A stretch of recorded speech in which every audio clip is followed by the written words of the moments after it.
On today's episode of Gathering the Kings. You're not alone in whatever way you're thinking. And for entrepreneurs, I mean, if you ever read stats on entrepreneurs, I mean, suicide rates and depression rates, and because they don't have people to lean on, they don't have a corporate office. You know, a lot of times the only thing they have is the space between their ears. And I think having been such a voracious reader my whole life, I didn't think that I was alone. I just knew that what I was experiencing was wrong, and I had to figure out a way to never let that happen again. What's up, everybody? I'm Chaz Wolfe, Gathering the Kings podcast, coming back to you again with another king on the stage, Rodric Lenhart, my brother. How we doing? Man, I am great. Thanks for having me on. This is going to be a good time. It is going to be a good time. You're halfway across the world right now. You were just telling me, you know, you're preparing for a book launch, and you're on hour 12 already for today. And you were telling me that you've got another whole day ahead of you, another 7 hours. Most people are trying to figure out how they can take a nap, get some rest, and you're full force here. So I'm thankful that you're here. Tell us what kind of business that you got, my man. Oh man, it's relatively complicated, but I've got a book coming out. We'll start with author. My book, $1 Million Flip Flops, launches tomorrow, so that'd be September 12th, depending on when you listen to this. Yeah. I am in Salzburg, Austria. We're on about a 10-country tour for book launch, and that is just the first side of the business. There's the book, the courses, the journal, Mastermind, private coaching, all the things we do on that side of the business, and then that all feeds the foundation, which we can talk about later. You've been stepping intentionally, let's just say it like that, even your book tour, and just being very purposeful, it sounds like. So you've got a lot of history here, a lot of things going on, like you said, somewhat complicated. You're helping a bunch of people win. Okay, right? Like, I want to know, though, before we get rolling, what's on the inside of Rodric, like deep, the burning desire way, way, way, way down there. Like, you've probably never said this answer before. Burning desire. So, yeah. I mean, I guess that's a good lead into why I'm doing any of this. So I sold my business last year, about 14 months ago, I guess, and was very much set up to not really do anything at all ever again. But if you're wired like all entrepreneurs are, that is simply an impossibility. So I like to say I could have strapped on my white Velcro New Balance and called it a life and just, I build classic cars in my spare time. So I could easily do that for the next 40 years and just bounce around and have a good time. But I lasted about 6 months, and I was on a beach in Thailand and had this crazy idea to start this new business. I had already went to Brown for my ICF and professional coaching. And I was just going to pick up a couple clients here and there based on my expertise, 20 years of experience, and that's good with me, right? Sure. Well, it ends up becoming much, much bigger than that, hence the book and all the other things that go along with it. And we donate 100% of what we do. So that's why I get up every day. That's why I put in 18-hour days. It's not for my money. It's for our foundations, and it's called Send a Student Leader Abroad. And we're partnered with EF Tours. If you're familiar with EF, they're a $7 billion global leader in student travel. Wow. And I've got a crazy big goal to send 1 million kids abroad in my lifetime. So that's my burning desire. That's why I get up every day. I love it. Well, there's a lot of meat here on this bone that I'm going to try to pull off a little bit, give a little bit to digest. The action for you, let's go back to you saying I did it for 6 months, the retirement, do whatever I want, whatever that looked like. What do you think is the biggest misconception that most people listening here today who have never experienced that moment where they could literally do whatever they want and they still choose, like you, to go after it? They haven't experienced that, but they're like hoping for that day where they can just sail away to the sunset. What's the biggest misconception that maybe you realize in that moment that they don't realize now?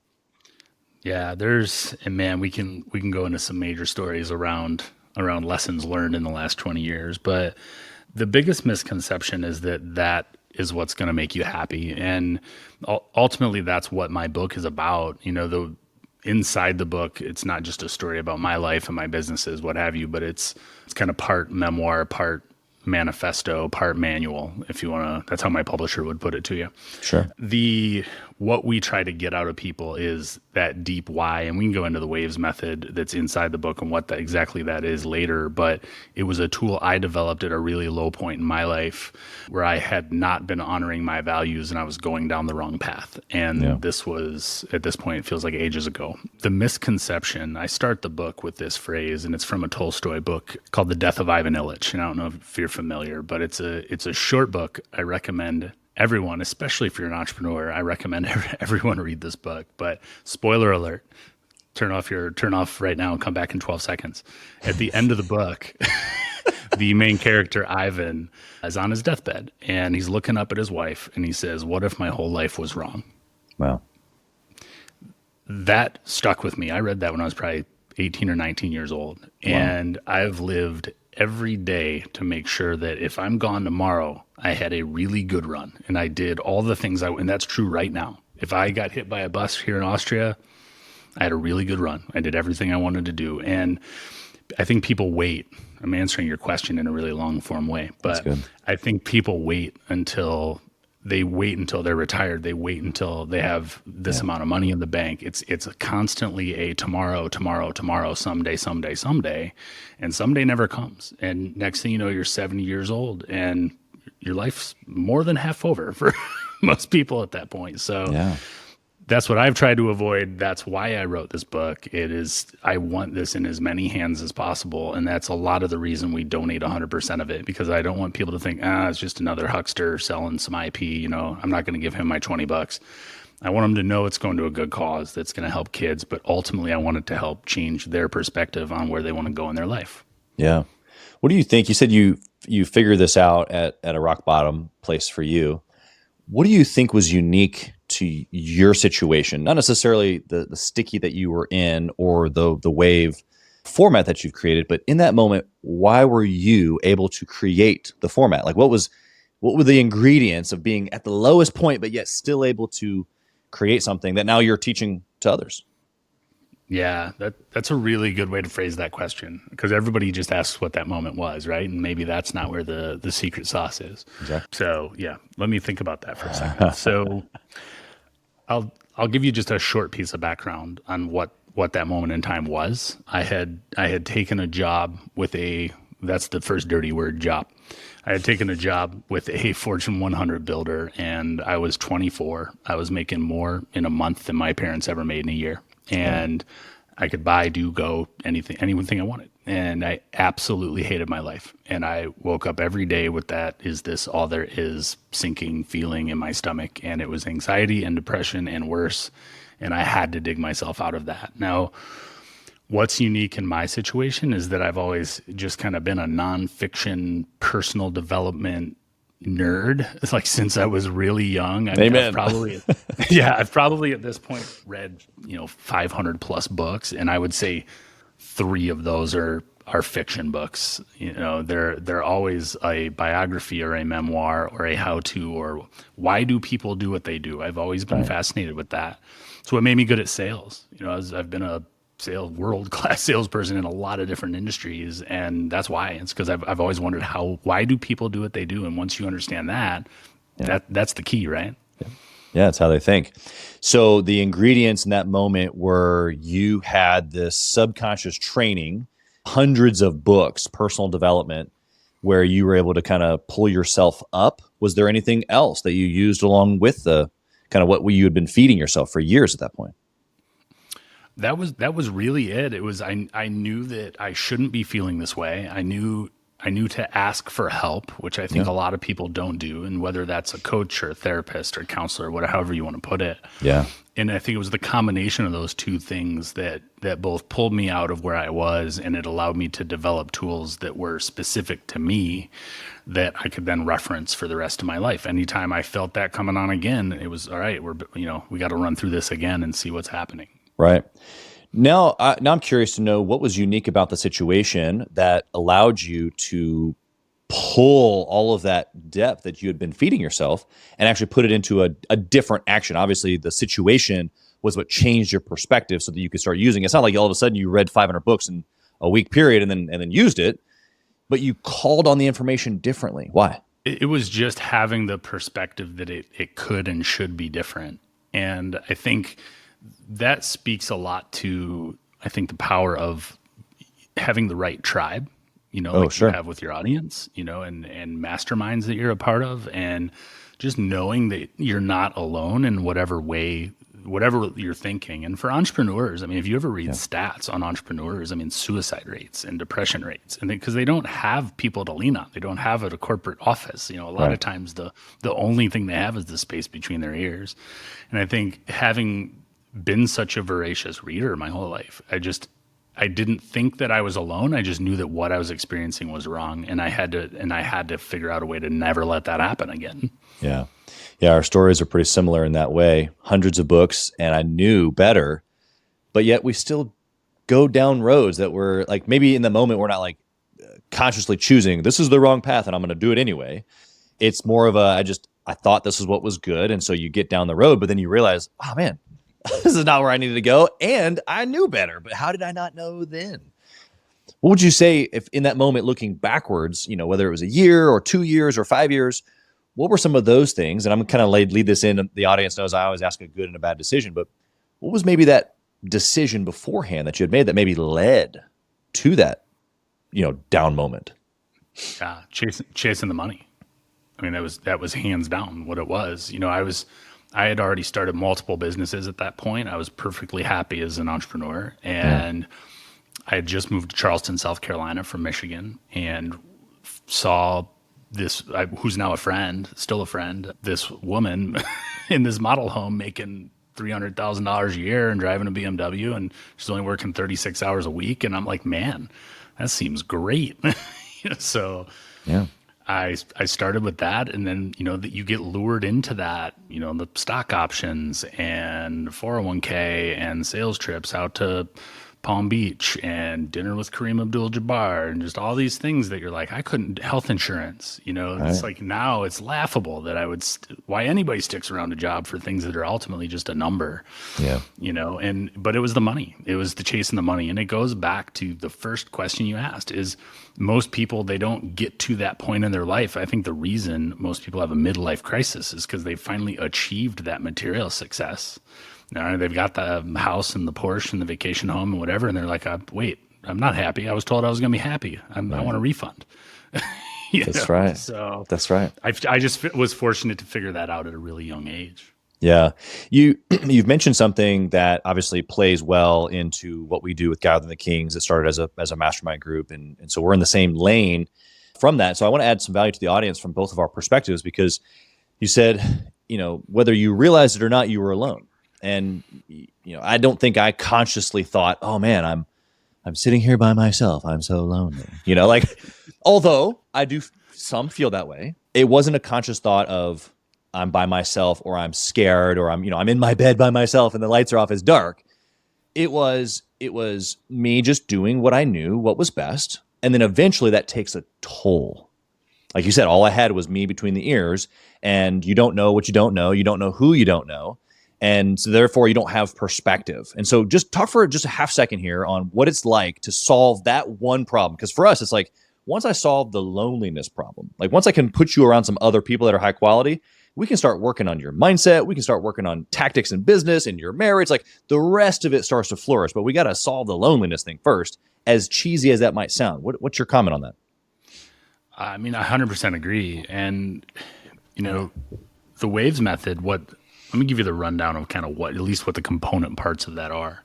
So it's your why. And I'm not going to give you explanations. I'm just going to go through them. So it's your why, it's authenticity, it's values, it's exploration, and it's your statement of purpose.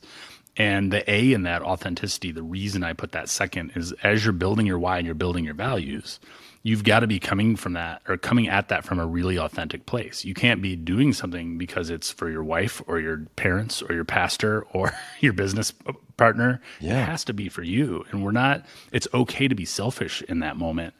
And it's very much that principle of I can't fill anybody else's cup unless my cup is filled first. So same thing, we're human beings, connection is huge. And as an entrepreneur, you don't get as much of that as you should. That's right. And got to solve the loneliness piece, to your point. So, and that's where a mastermind or, other groups of like-minded people come in. Yeah. Yeah. I think that there's a hidden piece to the puzzle that you just don't know. And I can remember being an entrepreneur, 6-7 years before really going like, oh, wow, that happened because I met a guy who then introduced me to a guy who introduced me to a gal who down the road. And so, it's funny because I just had a dinner in Atlanta last week, and I had the same feeling a couple months ago when we did our family mastermind in Bermuda. But it was like, I look around the table and I'm like, I have literally met everybody from my podcast or someone I met through the podcast or from the group. Like I built this circle, like not knowingly, but it's in essence what you're talking about. You're saying, hey, like, no, be intentional about the relationships. And so give us some other things like, okay, so I can be authentic and I can create values, but you're talking about doing this inside of help from others, whether it, be working directly with you or being in a mastermind setting. What's the value of other people looking in on you being authentic and creating values and that type of thing? Yeah. I mean, man, there's a million reasons I could give you to have a coach, right? And why I have my own coach and always will, and why the greats in, the GOATs in every industry, they all have coach or multiple coaches. Right. Yeah. I don't know if you know Dan Martell, but he put up a funny meme the other day. It wasn't a meme, it was just a short, but he was saying, I show up to the Olympics and I've got a team of coaches behind me, and the guy that's competing against me shows up by himself. And you ask him, where's your coaches? He's like, I just do it all on my own. He goes, I'm going to obliterate this guy. You have to have people that are looking from the outside in. You're just too close to your own situation to know what's best for you all the time. Yeah. I still think you have to go with your gut. I still think there's a lot of things that are internal, but and I'll give you some examples, but it's why you videotape your golf swing. It's why sales calls are recorded. It's why the world's best eye surgeon doesn't perform his own eye surgery. He's just too close to his situation. And we see it a lot going through the waves method, and particularly in values. So we do a really deep dive into values, and most people, that's why authenticity is second again. Most people are going to put down things they think that they want to hear or that others want to hear. Even when they're doing it themselves, they're reading the book right? And they're self-pacing through one of our courses, and they're not engaging in any of the accountability that we offer. Invariably, they're going to put down things that aren't really what they want. And the example I use most often is parents. So a mother or father, they're going through the program, and out of the list of 100 different values they can pick from, which one do they pick? Family. And because what kind of dick would I be if family's not number one, if Johnny and Timmy are playing in the backyard? And it's back to, you got to fill your own cup first. Like you are a good mom or a good dad because you take care of those other things, not because your kids are your number one thing. And it's a hard concept to wrap yourself around. And unless somebody's looking at it from the outside in, it never gets caught. Another example, just going from the waves method, is when people get to their SOP, their statement of purpose, invariably it'll just look kind of like their why. And it's not meant to, your why can be huge. There's a lot of reasons you do things that, and I say it can't involve money, power, or notoriety when we're building your why. But your statement of purpose is very personal. It's what you want to do with your life, how you want to show up in the world. And it's this really finessed, elevator speech if you're from the sales world, but it's that 3-sentence thing that says, this is who I am, this is how I'm going to show up in the world, and this is who I want to be for the people around me. Yeah, it's good. It's good. Power statement, a statement that empowers identity. All of those things are super, super important. You mentioned there for a second there, family and like the realness of that sentence of like, I got to put down my kids as being number one. Otherwise I'm going to look like a dick to my wife or to whoever else is listening. That's real, especially for high performers. And I've talked about that on the show here several times where it's like, many years ago, I would say my kids were important and my family, but my calendar reflected otherwise, right? Like I was just working all the time. And it doesn't mean that I actually didn't love them. I do. But the dopamine hit of playing Uno with my 4-year-old and my 3-year-old or a 2-year-old at the time was different than doing a podcast with a guy like you or, building a deal or getting the next thing, And so I had to change my language. And so I'm curious to hear what you have to say about this. I changed my language to that I'm a builder. And that whether I'm building a podcast or whether I'm building a business or building a team or building my marriage or building my children, like now I get to be super intentional about the things that actually do bring me joy, which are like, ooh, there's all these little pieces and I get to like build and put it together. Oh, I just happen to be building my 4-year-old son now. Oh, okay, cool. Or I'm building a podcast with this awesome guest. You know what I'm saying? Like, what are your thoughts on that? No, I think reframes like that are important, and a lot of it comes down to what are your global metaphors too? Like old NLP Tony Robbins stuff. I mean, it's the way you frame it is how you show up for it. And I'm finishing the journal right now, the journal that accompanies the book, or you can buy it separate. It comes out a couple weeks after the book releases tomorrow. And every 14 days, you fill out, it looks like a wheel of life if you've ever seen a wheel of life, but we've kind of tailored it to the waves. So ideally, your waves should all be the same height. And you put in your own 6 categories, but oftentimes it's family, it's career, it's, personal fitness, those kind of things. Sure. Yeah. But to your point, it lets you recognize where maybe these areas are suffering, and we can look at it together and figure out how to make it all more rounded. Yeah, exactly. Yeah, because if you got a clunky, we've done exercises, like that, and it's always funny when you really do it authentically, to your point, and you got a square, and you're like, I don't know how this wheel is going to make it down the road. What do you think that the listener needs right now? They're hearing you talk about, building these areas of life and being able to maybe be intentional about the things that they're projecting over themselves, or even writing down as a statement of purpose. What if they've never heard anything like this before? What's their first step of action? My initial reaction is I'm not here to sell anybody on anything. And if it's not where you're at in your journey right now, that's okay. I think you can't unhear things, you can't unsee things. And the example I always use is the KFC logo. Like once you realize that it's not his string tie, he's a little stick figure, you'll never look at the KFC logo the same again. And so I can't unsee it, right? I never see a string tie ever again. I just see a stick man on a giant head. That's right. And it's the same thing with this talk we're having right now. Some people are going to listen to this and they're going to be like, man, these guys are nuts, but they won't be able to forget it. And That's right. At some point in their journey, they're going to be ready. And when the student's ready, the teacher appears, Yeah, I appreciate that. I think that the acceptance, right, of what you're saying, it's like, hey, look, like when it's right for your journey, first off, the journey is the best part. Like you already said that, like, don't hurry up quick and get to it. And so it's okay actually that you don't have it all together, or maybe that you've never heard of creating a statement of purpose, or that you don't, read out loud the articulation of your life back to yourself every single morning. Like it's okay. It's not okay now that you don't do anything with it. And so there you go. We'll put that one in your lap, and you can figure that one out. Rodric, I got to ask, kind of a side question here, because, I've been wondering from the beginning, but I keep looking at it because it's the name on your screen. Why $1 million flip-flops for the name book, or for the book of the name, or the title?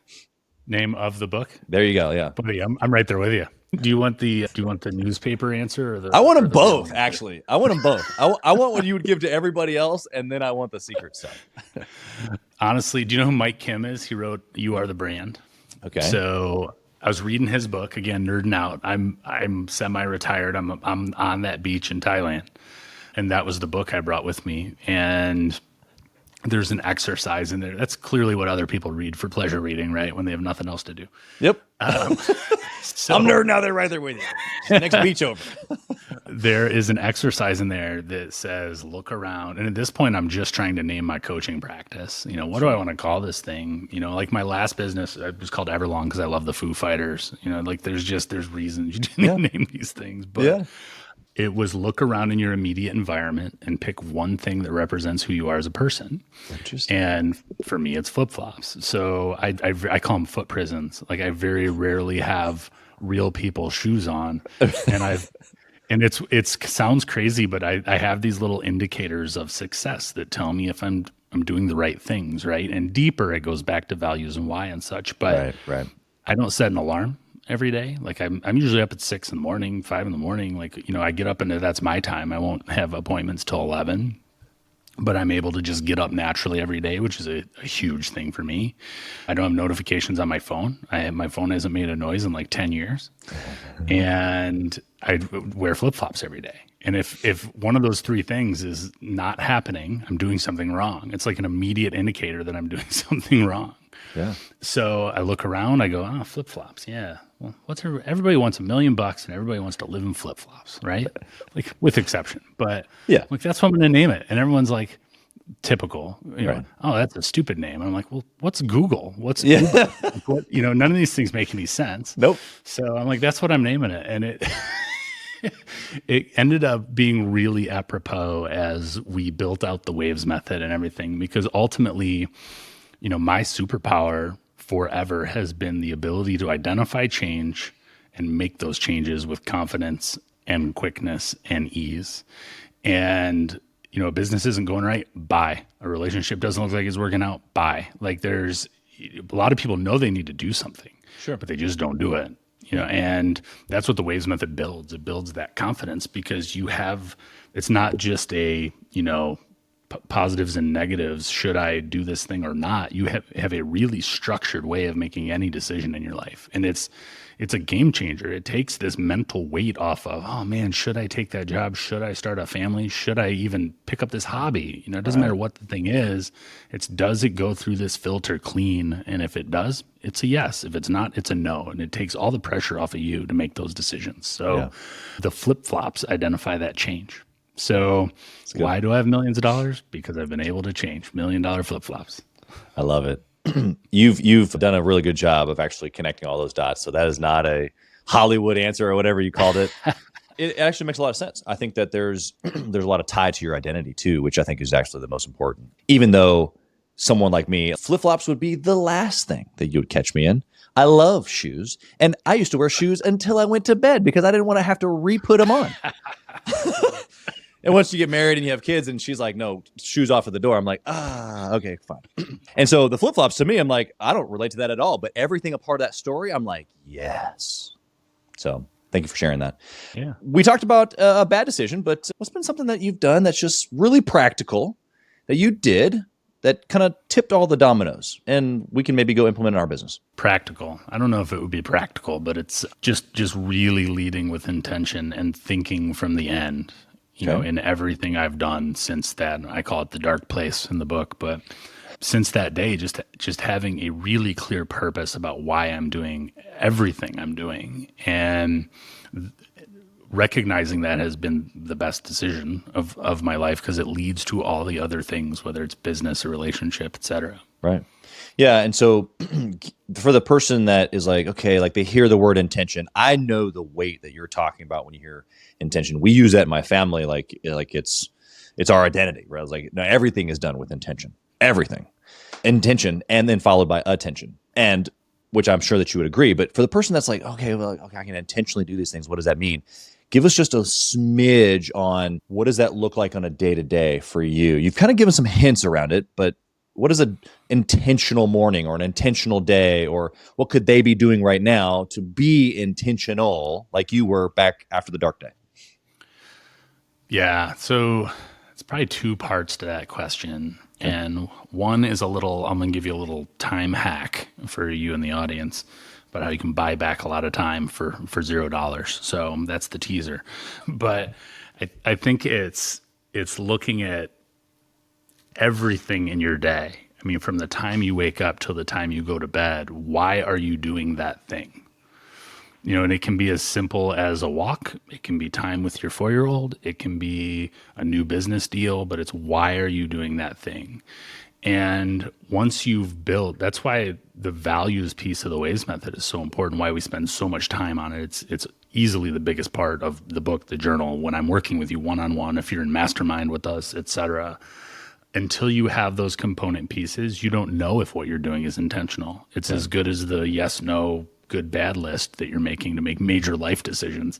Right. And the key with all this is that you build these things when you're not in a time of, you're not making a major decision. You're not in the middle of that, and you're not in crisis of some kind. Like you have to be really even keeled. And we take people through, when they do their first values list, they go off into their world. And when they're having a really great day or a really bad day, they pull that list out and they say, okay, everything's jamming. I'm in flow state. I haven't looked at the clock in 9 hours. What's on this list that is causing that to happen? And there's things that are on there. There's things that aren't, or the opposite of that. I'm having a terrible day. Everything's shit. I want to sell my business.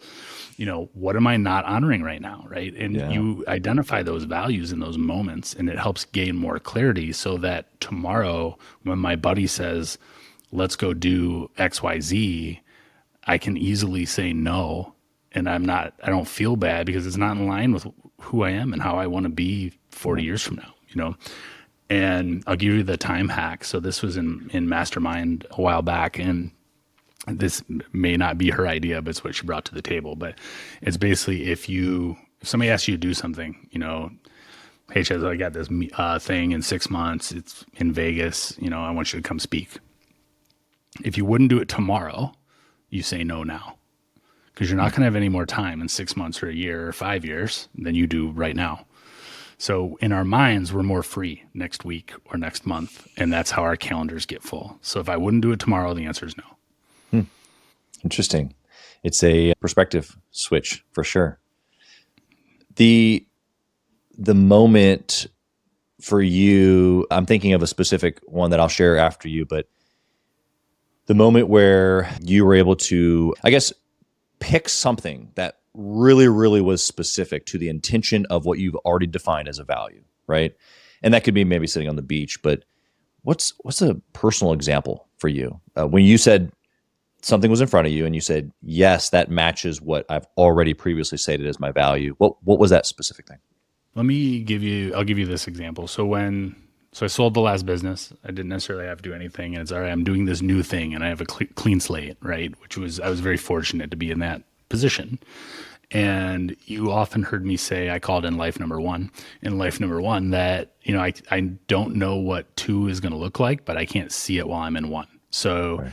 I very intentionally built a business to scale and exit so that I could give myself that runway to figure out what it is I wanted to do with chapter 2. And as I was building this business, if you're looking at my top 3 values, they're freedom, autonomy, and connection. And I'm in Austria right now. I don't necessarily have to do anything, and I'm talking to you. So the building of this business feeds all 3 of those things. But had I not taken the time to look at that, I might be like, well, I'm going to go sell forklifts in Louisiana. Right. That pays well. There's a reason behind it.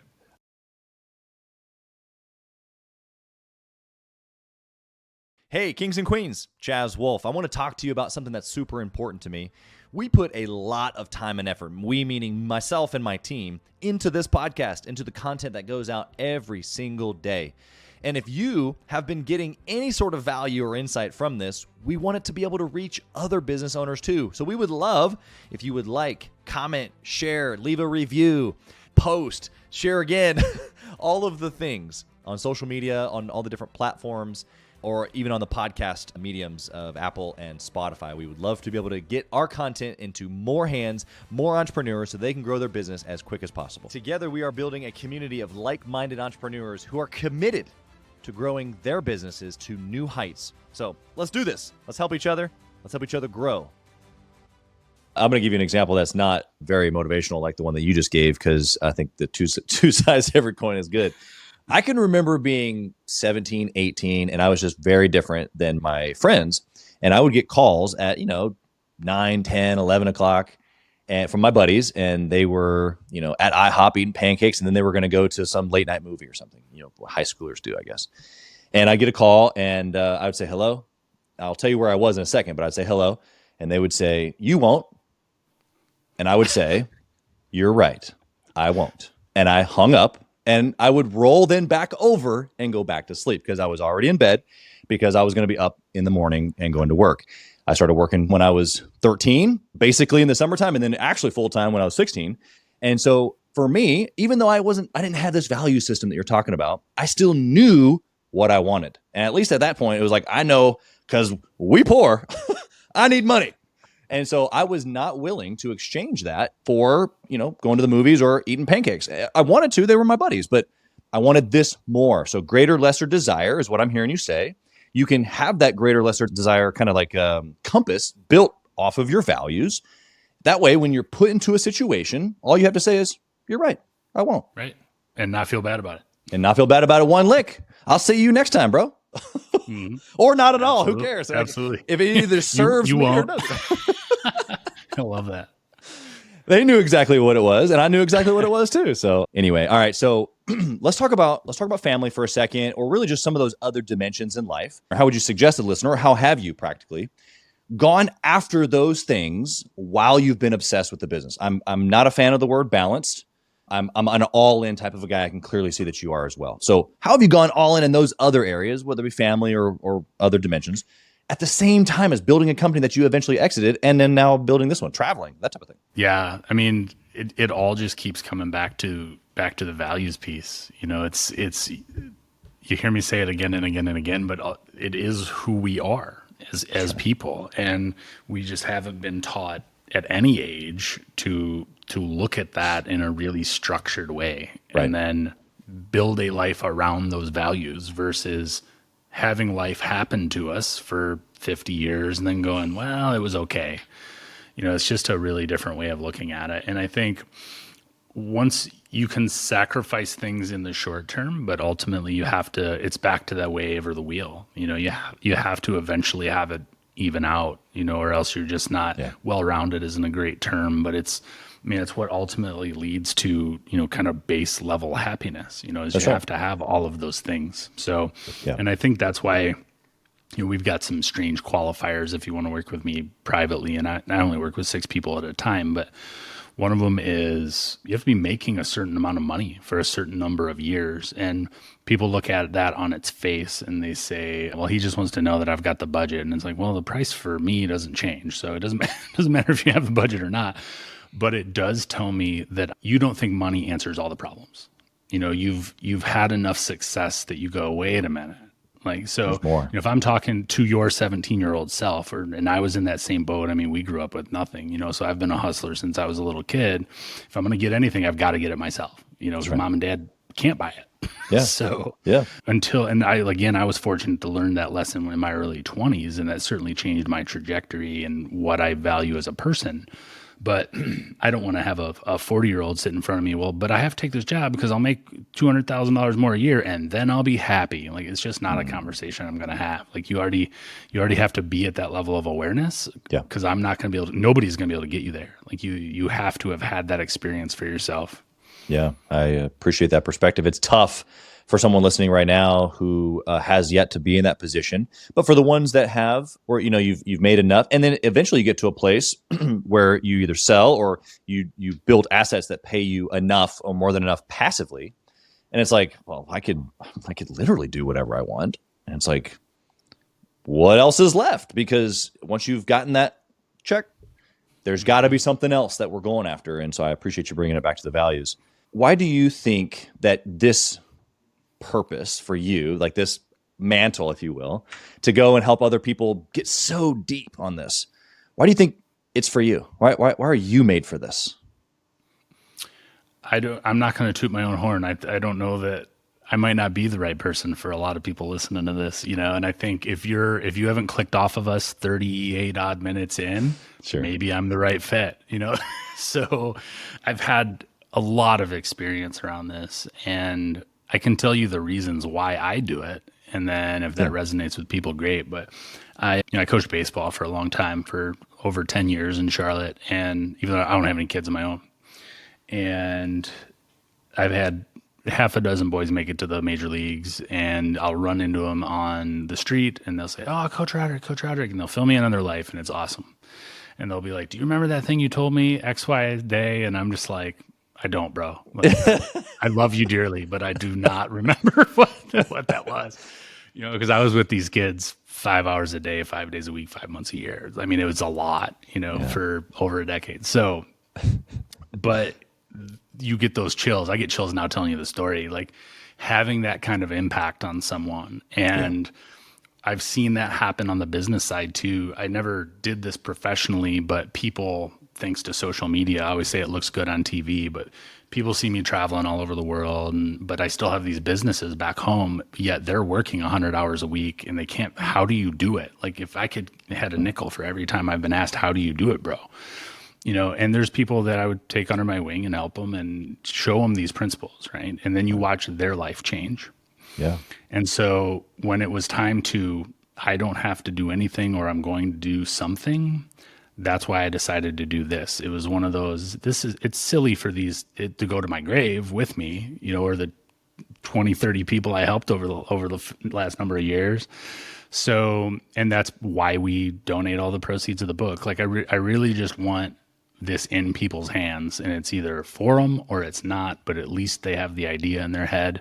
And then with their $20 for the book, or however much it is, $9 for the ebook, we donate all that money. And then I get to have that exact same experience on the other side of the coin. So the foundation and sending these kids on these trips, and we can talk about, if we have time, we can talk about how that's all structured, but I literally get to live that dream every day. Like, I get to watch light bulbs go off for people like you and I who have never been exposed to these things. And then I get to provide this opportunity for these kids that could arguably change their life. And then they take those experiences back to their community that might not be talking about these things and change other kids' lives. It's an exponential thing that I get to be a part of. And I'm grateful is really what it boils down to. Yeah, I do want to give you a second to talk on that. You can tell when you've talked about this project of yours 2 times now, the energy of which you bring, just your tonality changed even. And so I definitely want to give you a chance on that. The exponential piece is what's caught my attention from what you just said. How can the listener, give us one last piece here, how can the listener find that exponential thing for them? Because that's really what legacy is, or when we talk about whether it's our kids and grandkids like I do, or whether you're talking about these kids and their communities, or whether we're talking about our own communities, or we want to influence nations. It's all this exponential piece. Give us a couple steps on how to find that, like what we're tied to, because we're all in it for this exponential thing. But how do we know what our exponential thing is, like for us? We do a lot of, there's exercises in the book, and I clearly do it in the private practice. We do a lot of visioning exercises, and it's, if I do this thing in a year, how does that make me feel? And you run through, I have my private clients run through an entire week of their perfect year. It's a year from now, and it's their perfect week. And it's every 15 minutes. I'm getting up at this time. I get to do this. I get to do that. I get to do the other thing. And then what values does that check off, right? We're always back to values. And then ultimately, how does that make me feel? And that's different for a CPA than it is for the CEO of a hospital or a volunteer worker. Sure. And you just have to identify those things for yourself. And like you just heard my tonality or inflection change when I talk about the foundation. Yeah. That's another benefit of having a coach or somebody that's just outside of your immediate situation, because they're going to pick up on those things and they will help point you in that direction of what it is that drives you. Yeah. Yeah. The thing that gets you excited. And I think that for a lot of guys, just doing the things that are dutiful, right? Like I'm going to check all the boxes because that's my duty. But there are things that make us come alive, and that's what I hear you saying, that it's worth pressing into. So, give us a couple minutes here on the exponential piece that you're talking about with these kids. Give us how that's structured, the impact of those things, why you came up with this, and then I got one more question for you. All right, so send a student leader abroad. .org if you want to go look at it. But we are partnered with EF Tours, and they have been absolutely phenomenal to work with. Like, I cannot sing their praises high enough for being such a massive organization. I mean, they're in 150 plus countries and wow. Billions and billions and billions of dollars. And ultimately, they are the facilitator for what we want to do. So when I was 13, my mom spent money we didn't have, and I can remember her and my dad arguing about sending me on that trip between 7th and 8th grade to visit. We went to Italy, France, and the UK. And coincidentally, exactly 30 years later, I've done Italy. I'll be in France next week for Halt Prize, and then we're going to leave out of London just so I can have recreated the trip. Yeah, that's awesome. I love that. It's the universe at work, buddy. Like, we weren't supposed to go to Halt Prize in Paris, and it popped up as an opportunity. We got invited to go, so I'm checking it off. But my mom sent me on that trip, and it changed my worldview. It very much taught me there's no them, there's only us. We are very much one human family. And I think the earlier you can recognize that, and without getting into crazy details, but our history is the history of who we're taught to hate at any given point in the, go look right now, who are we supposed to hate? Go 20 years ago, who are we supposed to hate? Go 100 years ago, who are we supposed to hate? And if you ask anybody, they don't know any of those people. Yeah. They've never met any of those people. And so I think when you can leave, certainly the US, because we are very privileged to be born and grow up in the United States. And when you can see what's actually happening in other parts of the world, it just gives you a level of compassion that you can't get otherwise. And at this point, I've been to 50 plus, I guess after this trip, it'll probably be 54 countries on 6 continents, and all for pleasure. Like, I've never had to travel really for work. It's just, I want to go experience. And when you can give a kid that opportunity, and so it's called Send a Student Leader Abroad because it's ultimately a matching grant. So these are kids that can't afford to go, and their teacher nominates them as somebody that's got hustle and got determination and just deserves a chance. And we work with them. It's not just here's some money, thanks, Timmy. It's we work with them every week to like, how can we earn this money? You want some buy-in from them. And whether they raise $5, the trips are about $4,000 now. Whether they raise $5 or the whole 4,000, we pay for the rest of the trip for them to go. And so they go have this experience that they otherwise would not have been able to. Hopefully it changes their worldview, their trajectory. And now they bring that conversation back to a community that also probably couldn't afford to go. Yep. And that's why I have a goal of sending 1 million kids, and I've told everybody since the beginning, I say, if I only send 10,000, well, darn it. Yeah. I love the thinking there. The piece that's impactful, that last little sentence, was that they're going to go back and hopefully be able to articulate that perspective change. And that's the real ripple. So you get to ripple, with thousands, maybe even millions of children, but then what about all the others that they're going to be able to share their experiences? Not only on top of that, impact the people that they're going to visit from all over across the world, right? Yeah, it really is a spider web. It really is. It's pretty cool. All right, I got one last question. You kind of hinted at it a few minutes ago. You almost stole my thunder, bud. Okay. Just kidding. I want to know if you could go back into time and whisper in your younger ear. You told me what you'd whisper in my younger ear. What would you whisper in your younger ear? Do I get 2 shares or just one? Oh, give us both. If there's 2, give us both. Come on now. The first one is, it's been done before. Do it anyway. Ooh. That's number 1. And then number 2, which is usually my mic drop moment. So if this is the end, you got to tell me, because this is the mic drop moment. We'll talk for a few more, but it's the end. All right. So give it to us. It's, if you remember, I'll send it all the way back to MySpace. It was on my wall on my MySpace page. It's on my Facebook and my LinkedIn now. It's tattooed on this arm. Okay. It says, the cost of anything is the amount of life you exchange for it. The heaviness of that. Why would you share that specifically? Why is that heavy for you? It's heavy for me because it would have taught me earlier not to trade my time for money. And that's something that my mom certainly understood. And my mom did, she wasn't an entrepreneur or anything, but she's, wise well beyond her years. And, looking back now, all the things that come out of you, she died a couple years back. We actually dedicate the book to her, but wow, all the things that she taught me that were like that. And you don't believe, my mom was great, but I still didn't believe her when I was a kid. You never believe your parents about anything. They're stupid. You know all the answers. So that's right. I think just having that perspective, and it's back to, the money's not going to solve your problems, and trading more of the only commodity that is fixed in this life for more of that maybe isn't the best idea. Yeah. When you can put it into perspective, tied to then your values, it gives you the compass needed to make right decisions. We're just mixing my language and yours so beautifully together. Don't you like that? It's a dance, buddy. It's a dance. Well, I appreciate the dance because, a lot of people get really scared and worried about, other people. And like you said, it's been done before. And there could be plenty of reasons why there are people in my audience need to join your thing as opposed to mine. And I'm glad to have you here because it's in abundance. And the nuggets that we've been able to pull out here today are worth it. So like you're saying, it's like, there's not a wrong move here. It helps us both get what we're looking for. So it's a pleasure being able to align with you in that. How can the listener find you? One, if they just want to get to know you better, maybe follow your content, or obviously buy the book, or actually want to work with you. They want to join one of your programs. How can they find you? Really easy, at $1 Million Flip Flops on every channel, and $1milliondollarflipflops.com. Easy enough.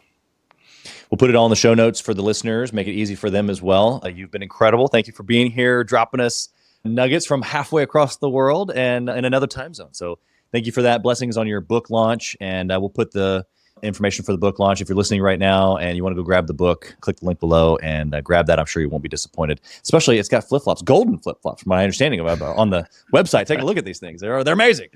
Appreciate you being here, Rodric. You've been an absolute king here today. Thank you. Thanks, Chaz. Thank you for listening to Gathering the Kings today. I hope that you were able to pull out a few nuggets to go apply into your business right away. More importantly, though, I hope that you're realizing that it takes more to be successful than just being by yourself, doing it all on your own, carrying the weight all by yourself. What I have realized, not only in my own journey from multiple businesses and multiple different industries, and now interviewing over 200 or 300 other very successful 7, 8, and 9-figure business owners, is that it's tough to do it alone. And so Gathering the Kings exists to bring together successful entrepreneurs. In fact, we are putting together 1,000 kings, specifically who are grateful but not done.